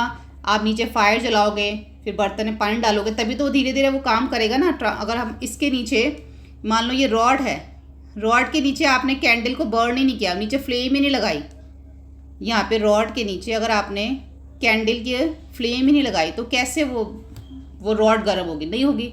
तो कोई ना कोई मीडियम चाहिए दोनों में, कंडक्शन में भी और कन्वेक्शन में भी। लेकिन अगर हम उसकी रेडिएशन की बात करें ना, तो रेडिएशन के लिए कोई भी मीडियम की ज़रूरत नहीं है। In this case of radiation heat travel from one place to another and no material medium is required for its transfer. कोई भी मटेरियल की ज़रूरत नहीं है, जैसे कि हमारा कंडक्शन कन्वेक्शन में है। अगर हमें कन्वेक्शन करना तो उसके लिए भी नीचे हीट चाहिए, यूटेंसिल चाहिए, लेकिन इसमें ऐसा कुछ नहीं चाहिए रेडिएशन में। ठीक है, ये तीनों समझ में आ गए। अब आगे देखो, in the upper reaches of the Himalayan region a traditional room heater locally known as bukhari is use to keep room warm during the winter. अब हम हिमालय की बात करें, यहाँ पे हिमालयन की, उस जगह पे क्या एक ट्रेडिशनल हीटर होता है घरों के अंदर, जिसको बुखारी कहा जाता है, जो कि यहाँ पे आप पिक्चर में देख भी सकते हो। ये देखो, ये बुखारी है, काफ़ी सारे बच्चे इसके बारे में जानते होंगे। तो इससे क्या होता है, घर गर्म रहता है। It consist of an iron stove in which would और चारकोल इज बर्न। अब ये एक तरह से आयरन स्टोव है जिसके अंदर चारकोल या वुड डाला जाता है। A long pipe attach to the upper part of the heat serve as a chimney venting out the smoke. अब इसके ऊपर ना इस तरीके से एक लंबी पाइप लगा दी जाती है ताकि जो भी स्मोक उसमें से निकल रही है वो ऊपर की तरफ जाती रहे। उसके बाद additional the bukhari can be use for cooking as its flat top provide the platform of placing utensils. अब यहाँ पे इस तरीके से इन्होंने एक प्लेटफॉर्म बना रखा होता है जहाँ पे आप खाना वाना जो है वो पका सकते हो। क्योंकि ये बुखारी जल रही है, तो ये वाला जो हिस्सा है वो गर्म हो जाएगा ना, तो आप खाना भी बना सकते हैं। All the three processes of heat transfer are involved when this device is used for cooking and warming up the room. अब ये जो प्रोसेस है हीट ट्रांसफ़र का, हीट ट्रांसफ़र हो रही है ना, तो इससे क्या हो रहा है, खाना भी बन रहा है और जो है घर भी गर्म हो रहा है, दोनों काम हो रहे हैं इसमें। आगे लिखा हुआ है, you have learned in grade 6 science text book Curiosity that the sun is the main source of heat for the earth. जैसे कि हमने क्लास 6 में पढ़ा था कि जो सन है वो मेन हीट का सोर्स है। अब अर्थ पे हीट कहाँ से आती है, सन से ही आती है। You have seen your parents drawing wet cloth the clothes sling और एट होम। अब आपने देखा होगा जो कपड़े सुखाए जाते हैं वो किस पे सुखाए जाते हैं, पेरेंट्स जो हमारे कपड़े सुखाते हैं वो कहाँ सुखाते हैं, cloth dry faster sunny day. जब ज़्यादा धूप होती है तो कपड़े जल्दी सूख जाते हैं, हीट फ्रॉम द सन, और जो उसका पानी होता है वो जल्दी इवेपोरेट हो जाता है, इवेपोरेशन हो जाता है जब हम कपड़े सुखाते हैं। और जब सूरज की रोशनी सूरज की जब हीट होती है वो क्या करती है, जो कपड़ों का पानी होता है उसको इवेपोरेट कर लेती है और कपड़ा सूख जाता है। दस इसी तरीके से heat from the sun plays an important role in the evaporation of water. तो जो हीट है ना सन की वो बहुत ही इंपॉर्टेंट रोल प्ले करती है इवेपोरेशन ऑफ वाटर में। Beat from cloth drying on a line from the water bodies like the ocean and lakes. जिस तरीके से कपड़ा सूखता है इसी तरीके से हमारी जो वाटर बॉडीज़ हैं, जैसे कि ओशन और लेक की यहाँ बात हो रही है। Let us look at the phenomena of water cycle, understand this is more detail. अब हम वाटर साइकिल के बारे में पढ़ेंगे क्योंकि यहाँ पे यही लिखा है, जब वाटर बॉडी ओशन और लेक की बात हो रही है और ऊपर हमें ये भी बताया कि कपड़े कैसे सूखते हैं, तो यहाँ पर इसका मतलब अब हम वाटर साइकिल को समझने जा रहे हैं, क्योंकि इसके अंदर भी वाटर साइकिल में भी इवेपोरेशन होता है, किससे, सन की हीट से। तो इसी को अब हम यहाँ पर समझेंगे। You have also learned in grade 6 science textbook curiosity that water exists in 3 state in nature। आपने पढ़ा था कि जो क्लास 6 में पानी जो है 3 स्टेट में होता है नेचर में। पहली स्टेट होती है as a liquid, it is fills the ocean, rivers and lake on the earth. कि ये जो लिक्विड जो होता है तो ओशन में होता है या रिवर्स में या लेक्स में होता है। अगर सॉलिड फॉर्म में देखिए तो स्नो होगी या फिर आइस शीट आ जाती है, ग्लेशियर्स हो जाते हैं, जो माउंटेन पे बर्फ़ गिरती है, glaciers. And the polar regions के अंदर जहाँ पे बहुत बर्फ़ होती है। उसके बाद जो पानी की जो तीसरी फॉर्म है, तीसरा स्टेट है वो है गैस। तो यहाँ पे देखो, पहली जो स्टेट है वो है लिक्विड, दूसरी है सॉलिड, तीसरी है गैस। अब जो गैस है it is exist in the form of water vapour in the earth atmosphere. अब गैस ये यहाँ पे जो बताया गया है वो वाटर वेपर को बताया गया, ठीक है। During summer, some of the snow and ice get converted to water due to the sun radiation and flow down as river and ultimately into the ocean। अब जब क्या होता है, पहले सर्दियों में पहले बर्फ़ पड़ती है ना, बहुत स्नो होती है हिमालयाज़ में, हिल स्टेशन पे आप देखते हो ना बड़ी जो वहाँ पे बर्फ़ पड़ती है। फिर क्या होता है, धीरे धीरे समर आता है तो जो सन की हीट होती है ना वो उस बर्फ़ को पिघला देती है। तो जैसे वो पिघल जाती है बर्फ़ तो वो कहाँ चली जाती है, रिवर्स में चली जाती है, ओशियंस में चली जाती है, वो बर्फ़ पानी बन जाता है। The melted ice is replenished by fresh snow during winters. अब यहाँ पे एक वर्ड लिखा हुआ है रिप्लेनिश का मतलब होता है फिर से भरना। The melted ice is replenished by fresh snow during the winter. अब जो मेल्टेड आइस होती है वो फिर से भर देती है बाय फ्रेश स्नो विंटर में, यानी कि जो आइस मेल्ट हो जाती है वो विंटर में रिप्लेनिश मतलब फिर से दोबारा से जो है वो स्नो वहाँ पर आ जाती है। यानी कि एक बार यहाँ पे देखो विंटर में क्या हुआ, स्नो आ गई, और समर में हीट हो गई सन की, उससे सारी मेल्ट हो गई, वो लेक्स में आ गई, ओशन में आ गई। अब जब विंटर फिर से आएगा फिर से स्नो आ जाएगी, ठीक है। उसके बाद है water in the ocean, rivers and lake gets heated due to the sun. अब कैसे भरता है वाटर जो ओशियन में, रिवर्स में, वो सन की वजह से भरता है, सन की हीट की वजह से। As a result it evaporate as water vapour, और पानी जो है इवेपोरेट भी हो जाता है सन की वजह से। ये जो हम देखते हैं ओशियन में से, लेक में से, रिवर्स में से। Water also evaporate from the trees and plants through the transpiration. Water जो है वो इवेपोरेट होता है। वाटर किससे, एक तो देखो लेक्स में से होगा, ओशंस में से होगा, लेकिन इसके साथ साथ वो इवेपोरेट होता है कहाँ से, ट्रीज़ और प्लांट्स में से भी। जो ट्रांसपिरेशन होता है ना, हमने जो ट्रांसपिरेशन अगर आपने समझा है कि जो पानी पौधों के अंदर जब हम एक्स्ट्रा दे देते हैं ना, तो लीव्स के थ्रू बाहर निकल आता है पानी। अगर प्लांट्स में कई बार हम लोग ज़्यादा पानी दे देंगे तो पानी कहाँ जाएगा, वो लीव्स में आ जाता है एक्स्ट्रा पानी, और उसको क्या होता है, सूरज की जो हीट होती है उसको उस पानी को इवेपोरेट कर लेती है, तो उसको ट्रांसपिरेशन कहा जाता है। तो वहाँ से भी पानी जो इवेपोरेट होता है पेड़ पौधों से भी। When water vapor rise up, it cools down and condenses to from cloud.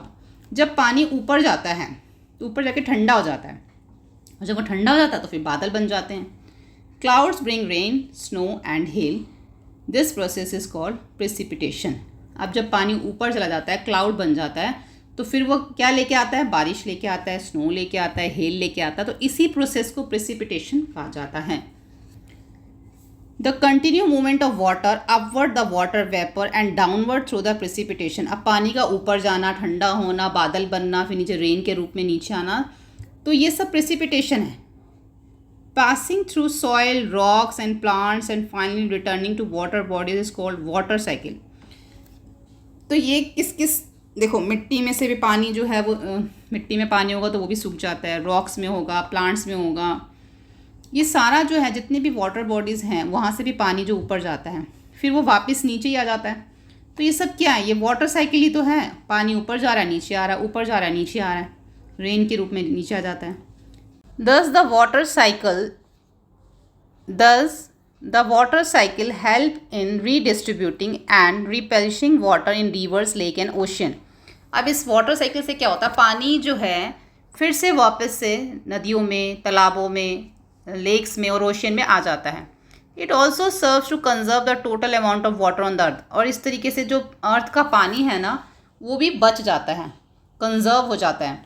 Rain water that falls on surface of the अर्थ। अब जो बारिश का पानी जो अर्थ की सरफेस के ऊपर गिरता है और फ्लो इनटू पोन्ड्स, तालाबों में बहता है, लेक्स में बहता है, रिवर में बहता है, ओशियन में बहता है, और जो ग्राउंड और सीप इनटू द ग्राउंड का मतलब है कि ग्राउंड के अंदर भी चला जाता है, मतलब ज़मीन के अंदर भी पानी रिस जाता है। ठीक है, उसके बाद है, अब यहाँ पे एक साइंटिस्ट हैं, Varahamihira was an astronomer and the mathematician of the 6th century. Varahamihira जो हैं वो एस्ट्रोनॉमर हैं और साथ में मैथमेटिशियंस हैं 6th सेंचुरीज़ के, जो कि कहाँ से हैं, उज्जैन से। CE in Ujjain, modern day Ujjain, Madhya Pradesh में है ये। In his work Brihat Samhita he gives method from predicting seasonal rainfall. His prediction of seasonal rainfall were based on factors such as cloud formation, wind pattern, position of stars and the moon and other natural phenomena. अब जो उनका काम था यहाँ पर कि उन्होंने क्या करते थे, प्रिडिक्ट करते थे किसके बारे में, कि जो बारिश है वो कब होगी, जो सीजनल रेन होती है ना। अब उसको प्रिडिक्ट करने के बहुत सारी चीज़ें यहाँ पे बताई हुई हैं कि किस किस तरीके से क्या क्या चीज़ें वो देखते थे। बहुत सारे फैक्टर्स यहाँ पे बता रखे हैं कि क्लाउड फॉर्मेशन होता है, विंड का पैटर्न देखा जाता है, स्टार की पोजीशंस होती हैं, मून की पोजीशन देखी जाती है, और बहुत सारे नेचुरल फिनोमिना हैं जिनको देखकर जो है बताया जाता है कि रेनफॉल जो है, जो बारिश जो है वो होने वाली है। आगे लिखा हुआ है, you may have seen people drawing water from well and hand pump. आपने देखा होगा कि लोग कुएँ से पानी निकालते हैं, हैंड पम्प में से पानी निकालते हैं। This is a water that has seeped into the ground. ये वही पानी होता है जो ज़मीन के अंदर धीरे धीरे रिस जाता है, जो बारिश वाला पानी होता है। Let us understand how water seep through the surface of the earth by performing an activity. अब हम ये समझेंगे कि अर्थ के अंदर जो पानी जाता है सरफेस से वो कैसे जाता है, एक हम एक्टिविटी से यहाँ पे समझेंगे। तो एक्टिविटी का जो हमारा नेम है, seepage of water beneath the earth, मतलब कि पानी का अर्थ के नीचे धीरे धीरे रिसना।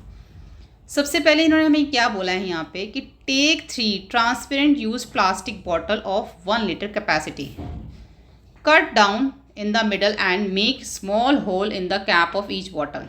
इस तरीके से ना आपको कट कर लेनी, जैसे आप पिक्चर में देख रहे हो 1-1 लीटर की लेनी है, उसको इस तरीके से आधा आधा जो आपने कट कर लेना, जो उसकी कैप है उसके अंदर भी आपने क्या कर देना है, उसमें एक होल कर देना है। उसके बाद लिखा हुआ आगे, keep them inverted and put some clay and 1 bottle and sand in the second and the gravel in the third shown in the figure. अब उसको आपने उल्टा इस तरीके से रख देना. एक में आपने क्या डाला, क्ले डाली, दूसरे में आपने क्या डाला, एक में आपने क्ले डाला, दूसरे में सैंड डाला, तीसरे में आपने ग्रेवल्स डाले. ठीक है, ग्रेवल्स जो होते हैं ना बिल्कुल छोटे छोटे मिट्टी के जो कंकड़ से होते हैं वो आपने डाले उसमें. उसके बाद place 3 identical beakers below each bottle, और उसके नीचे जो है एक जैसे आपने यहाँ पे बीकर रख देने हैं. उसको आपने यहाँ नीचे 1 2 3 लिख दिया. उसके अंदर अब आपने क्या करना है, 200 ml जो है वाटर आपने हर एक बॉटल में डालना है. Predict the amount of water flowing out of each bottle. अब ये आपको बताना है कि पानी जो है वो बहता हुआ, predict the amount of water flowing out to each bottle, कि मतलब पानी जो है ना किस में कैसे बह रहा है. Collect the water that flow through the each bottle for 10 minute, और 10 मिनट तक आप देखो. कंपेयर करो amount the water come through each bottle, कि पानी जो है किस में पहले जल्दी नीचे आया, क्ले वाले में, सैंड वाले में, या ग्रेवल्स वाले में, किस में पानी पहले नीचे आया. तो फिर आपको यहाँ पे इसको लिखना है कि क्ले वाले में आया, सैंड वाले में आया, ग्रेवल वाले में आया. अब यहाँ पे इन्होंने हमें वैसे ज़्यादा समझा रखा है. यहाँ पे लिखा है do your finding match with your prediction. जो आपने प्रिडिक्ट किया था तो क्या वो आपकी प्रिडिक्शन से मैच हो रहा है, जैसा आपने किया था वही हुआ है. You may have observe that water सीप फास्टर थ्रू द ग्रेवल. आप देखोगे जो ग्रेवल्स वाला है, जैसे कि ये आप देख रहे हो, इसमें जो है ना पानी जल्दी जल्दी नीचे की तरफ आ जाएगा. You may have observe that water seep fastest through gravel, slower through the sand. Sand में थोड़ा कम आएगा, और सबसे कम जो पानी नीचे आएगा वो क्ले वाले में आएगा. वाई इज इट सो, ऐसा क्यों. The space between gravels particle are wider and compare to those in sand and clay. अब जो ग्रेवल्स के बीच में आप देखोगे ना कितना स्पेस है, यहाँ पे देख रहे हो, यहाँ पे जगह जगह आपकी खाली है. तो ज़्यादा स्पेस होने की वजह से बीच में तो पानी जल्दी नीचे आ जाएगा.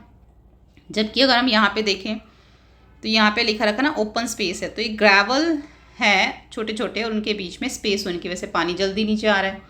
जबकि क्ले में और सैंड में ऐसा नहीं होगा, क्योंकि उसके बीच में स्पेस नहीं होता क्ले और सैंड के बीच में. हैंस वाटर कैन सीप through the gravels more easily. इसलिए पानी ग्रेवल्स के थ्रू ईजिली नीचे चला जाता है. इन दिस वे, इसी तरीके से वाटर सीप beneath the surface of the अर्थ. इसी तरीके से पानी जो है अर्थ की सरफेस के नीचे जाता है. This process of surface water seeping through the soil and rock is called infiltration. इस प्रोसेस को, जो पानी नीचे ज़मीन के नीचे जो जाता है सॉइल से या रॉक से, इस प्रोसेस को इनफिल्ट्रेशन कहा जाता है. Water can infiltrate more readily if space between soil rock particles are widely open and interconnected. अब यहाँ पर लिखा हुआ है कि अगर मिट्टी में या चट्टान के कणों के बीच में अगर जगह ज़्यादा चौड़ी है और ज़्यादा खुली है और आपस में जुड़ी हुई है, तो पानी बहुत आसानी से जो है नीचे रिस जाता है. The water seeps through gets stored in the pore space of sediments and the opening in rocks beneath the surface as ground water. अब पानी जो नीचे सीप होता है, मतलब जो नीचे रिश्ता है, कई बार हम देखा होगा ना पानी जो है वो स्टोर हो जाता है जगह जगह पे. तो धीरे धीरे कहीं पे जैसे सेंडिमेंट्स होते हैं, छोटे छोटे कंकड़ पड़े होते हैं और चट्टानें खुली होती है, तो उनमें पानी भर जाता है, और वही पानी धीरे धीरे ज़मीन के नीचे चला जाता है. The underground layers of sediments and the rocks that store water in pore space are called aquifers. तो यहाँ पे लिखा है जो पानी की, जो यहाँ पे लिखा है द अंडरग्राउंड लेयर जो होती है सेंडिमेंट्स की और रॉक्स की, स्टोर वाटर इन पोर्स, वो पानी को पोर्स में जो है वो इकट्ठा कर लेती है, और इसको जो है ना एक्यूफर्स कहा जाता है. This is water we extract by digging well or drilling bore well into the aquifers. अब this is the water, यही वो पानी होता है जो हम नीचे डिग करते हैं ना, वेल्स के अंदर डिग करते हैं, कुएं में हम खोदते हैं, तो ये एक्यूफर ही होता है जो धीरे धीरे पानी जो है नीचे रिस जाता है. This water may be a few meters of hundred of meters below the ground. अब ये पानी जो है कुछ मीटर या कई हज़ारों मीटर नीचे होता है. ये डिपेंड करता है कि कौन सी लोकेशन पे आप डिग कर रहे हैं. However, ground water is not unlimited. अभी ग्राउंड वाटर जबकि इतना ज़्यादा नहीं है. The growing water requirement of an increasing population have led to excess groundwater extraction. अब यहाँ लिखा था ग्रोइंग वाटर रिक्वायरमेंट। जैसे जैसे पानी की जो ज़रूरत है वो बढ़ती जा रही है ना, और जैसे जैसे पॉपुलेशन बढ़ती जा रही है तो उतना पानी अब नहीं है ग्राउंड वाटर ज़मीन के नीचे जितना कि पहले होता था। Additional decrease vegetation cover and increase concrete surface in upper areas have limited water infiltration. अब पहले तो देखो क्या होता था कि पहले इस तरह की सड़कें नहीं बनती थी कंक्रीट की। अब कंक्रीट की सड़कें बनती है तो पानी उतना ज़्यादा रिस नहीं पाता, ज़मीन के अंदर उतना ज़्यादा जा नहीं पाता। As a result ground water is getting depleted. अब इससे क्या हो रहा है कि ग्राउंड वाटर धीरे धीरे कम हो रहा है। To address this rain water harvesting and recharge pits are use to replenish ground water. इससे देखो क्या है कि जो रेन वाटर हार्वेस्टिंग है और जो पिट्स मतलब जो गड्ढे होते हैं एंड आर यूज्ड, इनको अब यूज़ किया जाता है यानी कि ग्राउंड वाटर को फिर से भरने के लिए यहाँ पे रिचार्ज पिट्स का यूज़ किया जाता है और साथ में रेन वाटर हार्वेस्टिंग का यूज़ किया जाता है, क्योंकि पानी इतना ज़्यादा तो नीचे जा नहीं पाता। Hence the water cycle ensure that ground water source are recharge thereby helping to ensure a sustainable ground water supply. Hence the water cycle ensure that, इसलिए जो वाटर साइकिल है ये इंश्योर करता है कि ग्राउंड वाटर जो है, ground water source are recharge, मतलब जो ज़मीन का पानी है वो क्या हो चुका है, रिचार्ज है, thereby helping to ensure a sustainable ground supply. मतलब कि ये अभी ग्राउंड सप्लाई के लिए क्या हो चुका है, तैयार हो चुका है, हेल्पफुल है। मतलब अगर वो नीचे भर चुका है पानी तो उसको अब हम यूज़ कर सकते हैं, वो सप्लाई के लिए तैयार है। Since water scarcity makes life difficult people have developed different way to conserve water. अलग अलग तरीके से जो है लोग अब कोशिश करते हैं पानी को बचाने की। कुछ एग्जांपल्स यहाँ पे दे रहे हैं, जैसे कि लद्दाख में क्या करते हैं, people have develop innovative veg. वहाँ के लोगों ने अलग अलग अच्छे तरीके जो इनोवेटिव वे जो हैं वो डेवलप करे हैं पानी को बचाने के लिए। मेकिंग द आइस स्टूपा, उन्होंने आइस स्टूपा बनाया है ड्यूरिंग द विंटर। अब आइस स्टूपा क्या है उसको पढ़ लेते हैं यहाँ पे। During the spring season in Ladakh, जब स्प्रिंग सीजन होता है ना लद्दाख में, स्ट्रीम्स ऑफन ड्राई अप, तो वहाँ की जो स्ट्रीम होती है बड़ी सूख जाती है, leading to scarcity of water as the heat from the sun radiation is not enough to melt the snow on the mountains. अब स्प्रिंग सीजन में लद्दाख में क्या होता है कि वहाँ की जो नदियाँ होती हैं, जो स्ट्रीम्स होती हैं वो सूख जाती हैं, leading of scarcity of water as the heat from the sun radiation, जो सूरज की रेडिएशन जो पड़ती है उससे जितनी भी माउंटेन्स के ऊपर बर्फ़ होती है वो सब मेल्ट हो जाती है। During winter water from mountain stream is challenge down through the underground pipes. और सर्दियों में जो पानी है ना वो नालियों के, यहाँ पे लिखा है ना कि अंडरग्राउंड पाइप, इनके थ्रू जो है वो पानी नीचे लाया जाता है। यानी कि जो पानी मेल्ट हो जाता है, जो स्नो जो है जो मेल्ट हो जाती है जब सन की रेडिएशन पड़ती है, तो सर्दियों में उस पानी को क्या करते हैं, पाइप्स के थ्रू जो है वो नीचे लेके आते हैं। और जब इस पानी को बाहर जो है स्प्रेड करते हैं इनटू द कोल्ड एयर, ठंडी हवा के अंदर, ऐसे जैसे उसको फेंक देते हैं, उसको गिराते हैं, तो एज इट फॉल्स, जैसे उसको गिराते हैं तो वो पानी क्या होता है, बिल्कुल जम जाता है, फ्रीज हो जाता है। The ice built up layer by layer, इस तरीके से पानी एक के ऊपर एक जो है लेयर उसकी बनती चली जाती है, क्रिएटिंग अ टॉल, एक बहुत ऊंचा वो बन जाता है। अभी हम यहाँ पे भी देखेंगे, पिक्चर में देखो दे रखा है यहाँ पे आइस स्टूपा, ऐसे जो है ना एक के ऊपर एक बर्फ़ इकट्ठी होती चली जाती है, जैसे जैसे पानी को फेंकते जाते हैं और वो जो है इकट्ठी होती चली जाती है, कोन शेप बन जाती है, cone shape structure as an ice stupa. तो ये कोन शेप जो स्ट्रक्चर बन जाता है ये आइस स्टूपा इसको कहते हैं, जैसे कि फिगर में हमें दिखाया हुआ है। The ice stupa melt slowly during spring, फिर ये धीरे धीरे स्प्रिंग में क्या हो जाता है, स्प्रिंग सीजन जब आता है फिर ये मेल्ट हो जाता है। Providing water from farming and other needs through out the summer, फिर पूरे समर इस पानी को यूज़ करते हैं। एक बार फिर से समझ लो आइस स्टूपा के बारे में। आइस स्टूपा देखो, स्प्रिंग के सीज़न में क्या होता है, लद्दाख में पानी की कमी हो जाती है, वहाँ की नदियाँ सूख जाती हैं, लेकिन फिर जब क्या होता है, सूरज की गर्मी जो है, सूरज की जो हीट है जब माउंटेन के ऊपर जो स्नो होती है उस पर पड़ती है, तो फिर वो क्या होता है, वो जब स्नो है वो मेल्ट हो जाती है। अब जब स्नो मेल्ट हो जाती है तो उसको जो है पाइप के थ्रू, यानी कि उस पानी को पाइप के थ्रू जो है फिर वो नीचे लाया जाता है और उसमें से पानी को निकाला जाता है। और जैसे ही वो बाहर पानी घेरते हैं, एक जगह के ऊपर वो पानी घेरते हैं, जैसे कि इधर वो घेरते चले जाते हैं पानी को, यहाँ पर एक एक करके वो धीरे धीरे वो ऊपर जो है बर्फ़, जैसे पानी को बाहर की तरफ घेरते हैं तो विंटर में क्या होता है, वो जम जाता है पानी, जैसे बाहर फेंकेंगे वो जम जाएगा, बाहर फेंकेंगे वो जम जाएगा। तो ऐसे धीरे धीरे ना एक ऐसे माउंटेन सा बन जाता है, स्नो का ऐसे बन जाता है, इसको आइस टूपा कहते हैं। फिर स्प्रिंग सीज़न आता है, फिर इस पानी को जो है वो यूज़ करते हैं, जैसे जैसे धीरे धीरे ये मेल्ट होने लग जाता है। तो ये उनका लद्दाख में प्रोसेस है। तो यहाँ पे आगे नट शेल दे रखा है, ये हमने सारा जो ऊपर पढ़ा था वही सब चीज़ें दे रखी हैं। नेक्स्ट वीडियो में हम जो है इसके क्वेश्चन आंसर्स करेंगे। वीडियो हेल्पफुल लगे तो प्लीज़ लाइक शेयर सब्सक्राइब करें। लिंक आपको नीचे डिस्क्रिप्शन बॉक्स में मिल जाएगा सभी वीडियोज़ का। Thank you.